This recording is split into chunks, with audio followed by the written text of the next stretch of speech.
So today I have another Q&A video for you. I've been trying really hard to get caught up with these. That's why I'm publishing more of them lately. So if you're tired of watching them, don't feel you have to watch them. But my goal is to be caught up by the first of the year, and I have to stay at it if I want to do that. And I'm out here in the Etsy shop. MB isn't working this afternoon. She's doing some wedding things. And I'm not sure have I ever told you guys that she is getting married on January 13th. So that's coming up here.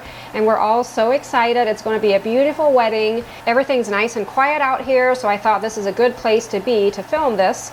And I do have 6 videos to cover. So let's get right into it. The first one is the weekend food prep from this summer. And the first question here is Terry asking, I love this food prep video. Curious though, how long does a meal prep like this take? I work during the day, but if it doesn't take too much time, I would do this in the evening for the weekend. I love the idea of not having to deal with cooking over the weekend. Same here. I love that idea. Don't always get it done though, but I try to. And I would say definitely, yes, you could get this done in an evening. Like I've done that already where I've worked late into the evening just to have that feeling of waking up the next morning and everything's kind of prepped and ready to go. And of course, it all depends on what you make. You know, some things take longer than others, but I'd say the things that I did in this video were fairly simple. Should be able to do it in an evening. Maggie says, can you freeze homemade bread? Absolutely, I do that all the time, and the only advice I'd have for you is to slice it before freezing, or for me, I like that if I have it sliced. That way, if I sometimes just need a few pieces, I'll just, take a few pieces out of the frozen loaf and thaw that to use. Whereas if it's not sliced, you can't really do that. Joan Smith asks, do you always cook for the weekend? No, I don't always get it done. I, again, love if I do, but I don't always get around to doing it, unfortunately. Mountain Girl says, have you stopped doing the Trash to Treasure projects? That's what I preferred the most when I first started watching. No, I have not. At the point of filming here, there's one scheduled for tomorrow, actually. Those are always one of my favorites to film, like those and the thrift store makeovers, but unfortunately, I can't always do that. Like in a perfect world, I could, but I have other things that I have to do around here, and then sometimes it's just easier for me to take what I have to do anyway and kind of turn it into a video, if that makes sense. Sue says, I don't see the recipes below. I see comments. What should I be looking for below to access? I actually created a little video for you to watch to see how to access the description box, and for some reason YouTube tends to make it kind of hard to find. I know a lot of people struggle to find it, and I did too myself before I knew how, but here's a little video to show you. You basically just hit the show more, and that kind of drops down your whole description box, and in that section you'll find everything that people talk about in the videos, like links and just different things, recipes in this case. And that was the bottom comment for that video. So moving on to the summer food preserving video. Gina says, I love fresh from the garden food too. I wonder if you have any ideas for preserving crab apples. So many this year. P.S. Might any of those male folks take on some dishwashing? Crab apples I've never done anything with, so I can't help you there. But dishwashing, yeah, the guys wash dishes every now and then. I mean, if I ask them to, they normally will, but often it's just easier for me to quickly do it. But they always help clear the table, and John is one to dry dishes more than I ever would. Like he'll kindly dry everything so everything looks nice and neat on the counter. But as far as dishwashing, it's they will do it if I ask them to, but it's definitely not their favorite thing. Which, who really likes to wash dishes, right? Terry says, great ideas. When I do anything that involves peeling peaches, I put them in a big pot of simmering water for about a minute, and then put them in a sink of ice cold water. The skins will slip right off. Saves time. Have you ever tried this method? I have never tried it, but I'm pretty sure I'm going to after reading this. That's a new one for me. I think that would be a really good idea. I wonder if any of you others have, tried that, but it sounds really simple. I wonder if it kind of depends on the peach too, because I know some peaches are easier to peel than others, like depending on, the brand of peach. Amber is asking, where did your extremely beautiful Botanical T-shirt come from? I want one. I get so many questions about that t-shirt, and I should probably ask the lady that sent me the shirt to begin with, but I have never found it online. It was sent to me by one of you, and I love it. It's one of my favorites, and unfortunately it's kind of wearing out. Like, I wear it so much, but I would definitely want to know where it comes from, and if I ever find out, I will make sure to announce it on here, maybe next time I'm wearing it or something, so watch for that. The next question here is, how do you serve the slush? I like to thaw it for maybe 15-20 minutes before we eat it. Just set it out, and sometimes if I'm in a hurry, I'll set it in hot water. I think that helps to thaw it. And then I'll take a knife or a strong, spoon and just kind of chop it. And often I'll just, serve it like that. You can also, pour it into another container, of course, but it does take a little bit of time to thaw it, to get it to be easier to scoop out. But it is so delicious and refreshing, especially during the summertime. And the bottom comment here is not really anything negative. Where are the putty cats? I'm not sure, they probably just weren't in the video or in this particular video. I can't really remember, but they are still around here, boiled as ever. So moving on to the next video is the thrift store finds video. The first question here is Allison asking, how on earth did you know the wood on that chair would come out so light? I think it looked amazing without the clear wax. I love that color too. I can sometimes kind of tell, especially on this chair. I think there were some places where the stain might have been missing, and I thought it looked really nice and light underneath. I also love the color before the wax, although the wax didn't darken it too much, I don't think. Sometimes that will happen though, that the wax will make it too dark. But I like that chair. Right now it's in my she shed. The next question here is, your skirt is cute, but I wondered, I've been sewing for over 70 years and have never seen one assembled that way. Why didn't you sew the side seams first? Just curious. I'm not sure. When I skimmed over these questions beforehand here, and I thought, I'm not even sure why I did it that way. Besides, that's always how we did it. Like, that's how Mom would have taught me to sew. Growing up Amish, of course, I sewed all of my own dresses. Well, Mom did until I was a certain age where I was able to do it myself. But that's always how we did it. I don't know, maybe it's not the smartest way to do it, but I feel like now and then I would have had a pattern of something where I sewed something else, like a skirt, maybe a dress that I had gotten from a different pattern, that if I followed the pattern, it wasn't always that way. Like, I feel I've done that before, but I guess I always kind of go back to the old way, how I was taught. That's probably why I do it that way. Roberta says, everything turned out really nice. Was wondering if you did any reinforcements on the chair because it looked pretty wobbly. If so, how did you do it? Glue or nail or both? Just curious. I didn't do any reinforcements, but it was a little bit wobbly, which I think whatever I was doing to it, maybe sanding it and really, kind of treating it a little bit rough, maybe it probably looked more wobbly than it actually is. And I think if I sell it, I probably would reinforce it. Sometimes if I just keep things for myself, I don't really bother. It doesn't really, bother me. It's not that bad, but I imagine, probably glue or nails or maybe both would definitely help. Marge says, I'm sure others have asked you this already, but how do you keep up your energy? I'd love to know your secret. I do get asked that a lot, and I really don't know. Besides, I just love what I'm doing. Like, I wake up every day and I'm excited for the day. Like, I have all these things I want to do and try, and I so far haven't even done everything that I want to do in my life, hopefully. And I've always kind of been that way. Like, even as a little girl, I would just think up things that I'd want to try to make and just instantly have to take action, I guess. Probably our personality, like, I can't really help how I am, I guess, but I'm not saying that I feel that way every day. Like, I have off days too where I'm just sometimes not in the mood to do what I have to do, but for the most part, I just feel energetic. I guess I'm blessed with that, and I'm thankful for it too. I don't ever want to take my health for granted either, because I know not everyone is able to do that. Like, they'd want to, but they can't, because of health issues. I always feel so bad for people with that. The next question here is the chair. Did you do all that with the electric sander? I didn't know you could get to all those curves with the sander. I think I used a little bit of just the sandpaper, like hand sanded some of those curves, but those little mouse sanders are pretty cool actually.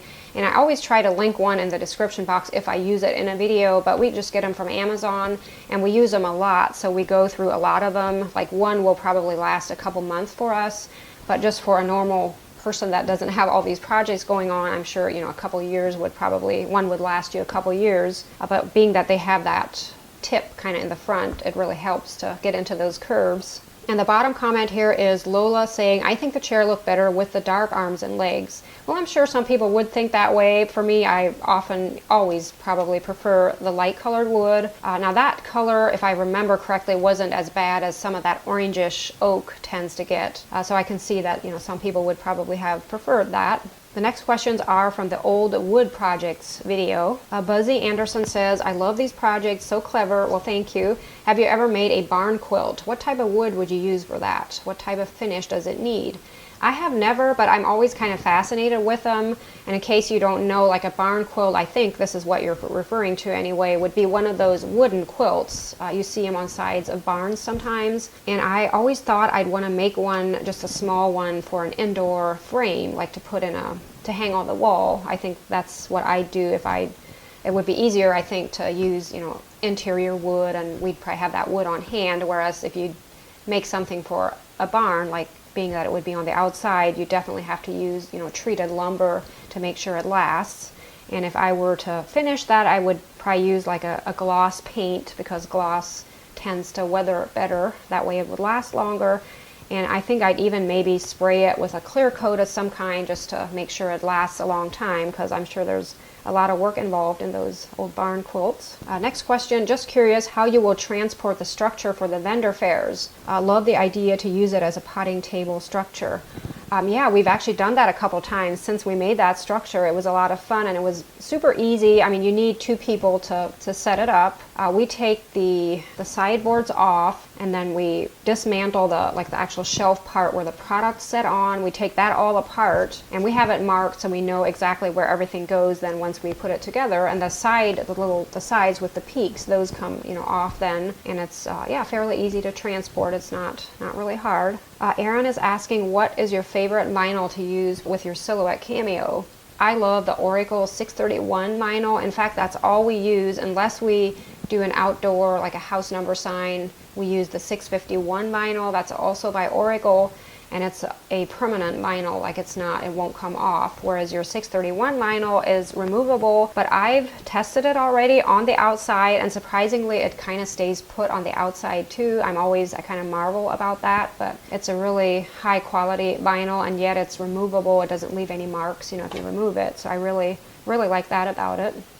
Anne is asking a question, how do you know when you can paint over a surface or whether to sand down the surface first? I wish I was your next door neighbor so I could run over and ask you so many things. Trust me, I don't know everything, but from just experience from painting over the years, I just kind of go by, if a piece of furniture is super glossy and shiny, it's probably a good idea to either run some sandpaper over it just to dull the surface up a bit, or even just the liquid sandpaper, the crud cutter. I've used that already. And I've also learned over the years, sometimes if you sand too much, you kind of bring that old surface that's way underneath, you kind of bring that out, and then if you paint over it, that will actually cause some weird stains to creep through. So I've learned the hard way with that too. So sometimes it's better to work with the surface that you have, the glossy, whether it be glossy or not, just kind of use that and try to just dull it up a bit so that paint will stick better to it. And I think nowadays paint is actually really good quality. Like you can almost just paint over anything and it stays. And especially if you maybe apply a coat of polyacrylic over the top after the paint has dried, I think that does an amazing job of protecting your surface too. So there's different things you can kind of do to keep it on there better or longer. But I always say, anytime you paint anything or refinish something, it's bound to chip off here and there. It's just kind of the way it is. But to me, it's worth it to have the color that I want and then just maybe touch it up every now and then, or just embrace the distressed look. I think, that doesn't bother me, but I can see where it's not everybody's taste. But you kind of learn as you go, what actually needs to be sanded down or not. The next question, why does your vinyl stick to the stained wood and mine doesn't? I've used both kinds, Hobby Lobby vinyl and dollar store vinyl. Well, that might be why I've never really liked, I think years ago I might have tried some of the, I'm not sure what brand Hobby Lobby has, but I always just send mine from Amazon. And since we're talking vinyl here, I'll have some links down below in the description box in case you want the exact vinyl that we use, but I just rarely have issues with it. Now every now and then I'll have I think like cutting boards is something that sometimes just doesn't allow anything to stick to it, and in the past I've already applied a coat of polyacrylic over surfaces just to get it to stick to that. So every now and then you might have a surface that just won't work. It's not your vinyl, it's just the surface won't allow something to stick to it. And I always advise people to just give it a coat of polyacrylic. That usually does the job. And the bottom comment from that video is, very bad example of working in a workshop with flip-flop shoes. I love my flip-flops during the summertime. I'm pretty sure that's not going to change, and I feel very safe with them. I've never felt unsafe, but if someone would feel unsafe wearing flip-flops, I would advise against, wearing them. So I guess we all have to just use our own common sense, right? The next questions are from the living room makeover video. Cindy is asking, had you given any thought to keeping the couch uncovered for fall and winter and covered for spring and summer? It's warm and inviting as is. I had a lot of different opinions on the couch cover, which was interesting to me. I like to hear what people's opinions are on things like that. And I, at this point, have kept the cover on. I have a chenille bedspread that I have on the couch. And so far, honestly, I rarely have to fix it. It kind of stays put. I think the couch, like the sofa material, is grippy enough that it doesn't just, slide around. And I also got a lot of questions whether we're able to recline them if there's a cover on or not. And that hasn't been an issue either. I mean, it doesn't really look nice if the recliner's up and, some of the cover is up there and kind of hangs down the other end. But usually if, it's down, people are supposed to put it down if they're finished using it. They don't always though. But so far I've really enjoyed the cover. I think I'll stick with it. And I even Mom ended up getting a cover for her couch. I think I kind of gave her the idea of just using that bedspread, and I even like hers better. She got it from Amazon, and it's just a bit bigger. So I think if mine ever wears out, which I do have some spots that look, I had gotten it used in a thrift store to begin with, so it was used, and it's probably going to wear out eventually with people sitting on it. And I wash it a lot. If things get washed, they tend to wear out sooner, but I think I would definitely invest in the one that Mom has from Amazon. It wasn't even super pricey. I'm thinking maybe $50 or less. And it's really pretty. Like, I love the design of it. And I'll try even to find a picture. Maybe I can find a picture and put it on here, or get her to take a picture of her cover and stick it in here if I get around to it. But I like the look of it. I think it looks farmhousey, if that's a word. And I like that it protects the sofa at the same time. Next question, have you looked into painting your sofa fabric with chalk paint, which has good reviews? Your living room looks so cozy and clean. Love it. Well, thank you. I didn't think about, I'm not going to paint the sofa that we just got because it cost a pretty penny. I wouldn't dare paint it, but in the past I have painted an old love seat. It was basically just an experiment because we were going to throw it away anyway, and I thought before we do that I'm going to paint it. And it did actually kind of work. Like, I was amazed with that. I'm not sure, trying to think what I used. I feel like I mixed something with my paint, like a fabric medium or something, in with the paint to make it, more soft maybe, if that's possible with paint. But it actually kind of turned out. It was, probably more for the look than the actual comfort, but I know people do that, and I'm sure by now there's probably other paints out there that would even work better than what I had used years ago. Kay Frankism is asking, how are the cottages doing this summer? I hope they are booked every week or weekend. You put so much work into it. Love your videos. Well, thank you. We were so blessed this summer with many bookings for the cottages, and I thank you guys for that. I would say just about all of the bookings were people that watched me here on YouTube, and we really appreciate that. I mean, it was scary for us to take a step like this, just build two little buildings, especially nowadays with the prices, how pricey everything is. But we had a really good occupancy rate, if I can think of the word, this summer. It was way beyond our expectations, so thank you for that. It just means a lot. It has slowed down here in this season. This fall it was still busy, but right now it's pretty much just weekends, although I think tomorrow is Wednesday. I think we do have a booking from Wednesday through Sunday, so it's such a blessing. Rhonda is asking two questions. Will you be able to use recliners on the couch with it covered, which I guess I answered that one previously.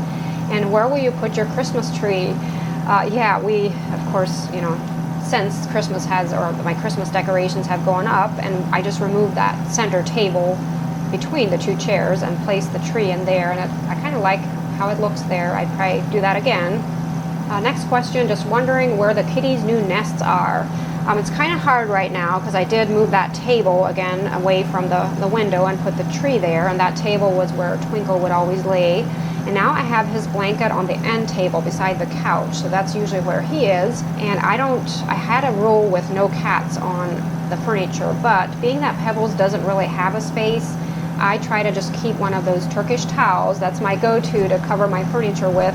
I try to keep that on one of the little recliners for her. She doesn't always use it, but now and then I see her on there, and I try to keep it covered so I don't have cat hair on there. But I do have some new ideas for cat nests, and that will be coming soon. I won't talk about it just yet, but I'm kind of excited about it actually. I think they're going to like it. Next question here is, have you thought about returning the sofa and getting a white one or a different color? Seems like you gravitate towards white.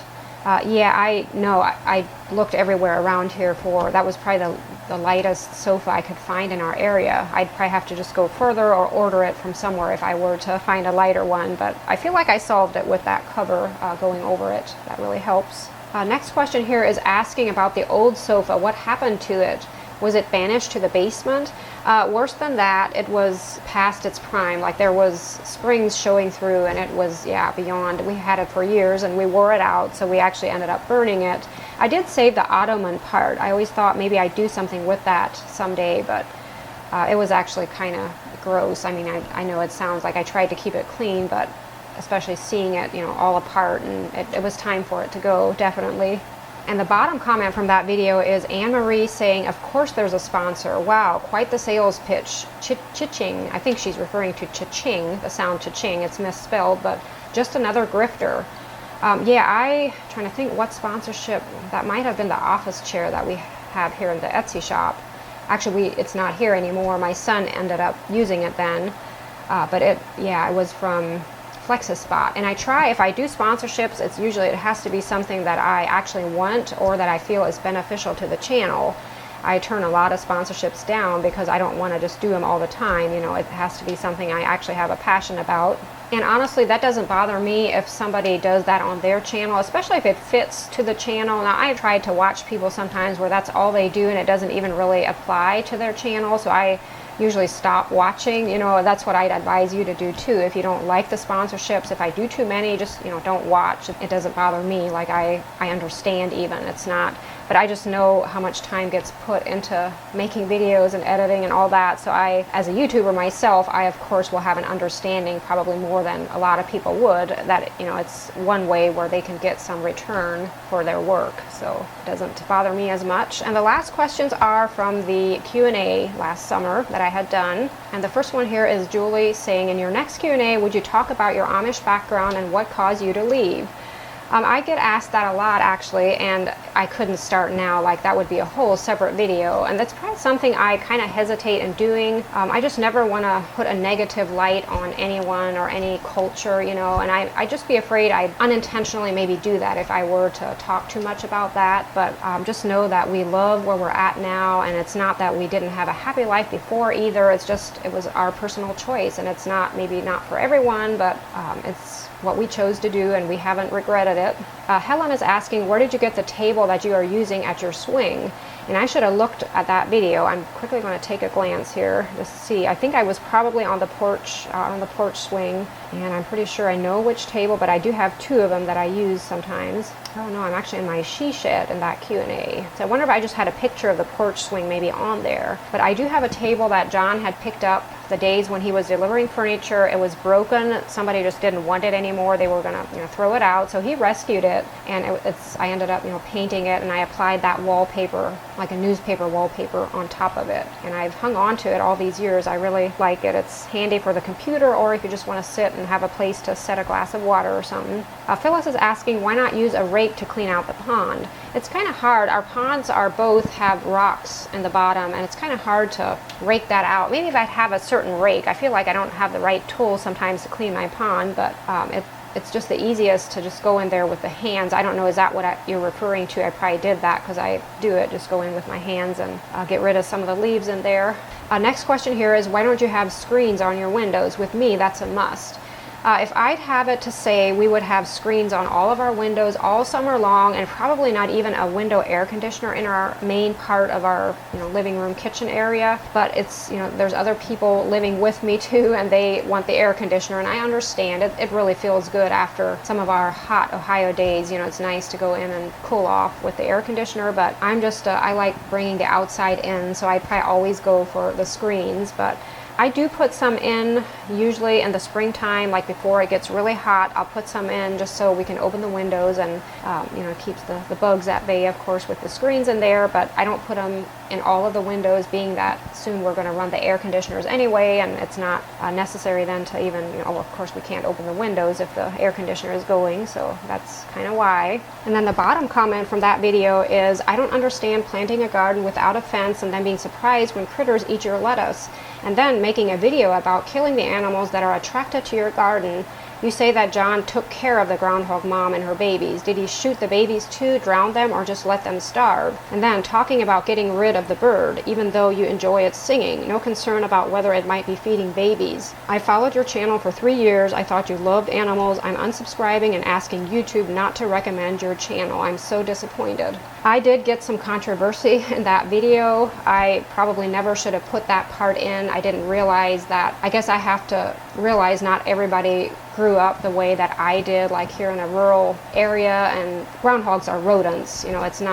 They're actually a nuisance to farmers. And I would have much more reason to hate them than you have reason to love them. Just one example here. We lost a favorite family horse because of a groundhog. They make these holes in the fields and your innocent horse steps in them and breaks a leg, and then you have to put the horse down. So groundhogs aren't well liked around here in areas like in the country. And even though those things happened in the past, like we had, there's more things that groundhogs can do besides just, hurt horses. They can ruin a foundation on a building because they make holes underneath. They can really burrow. But I still like them. I think they're cute. I just never like putting anything, like any animals down. Like I like animals more than most people do. I still think God created them. They are critters that we have here on earth, but at the same time we are to have dominion over animals, and I think that's where common sense has to enter, because if you try to grow your food to provide for your family, your children,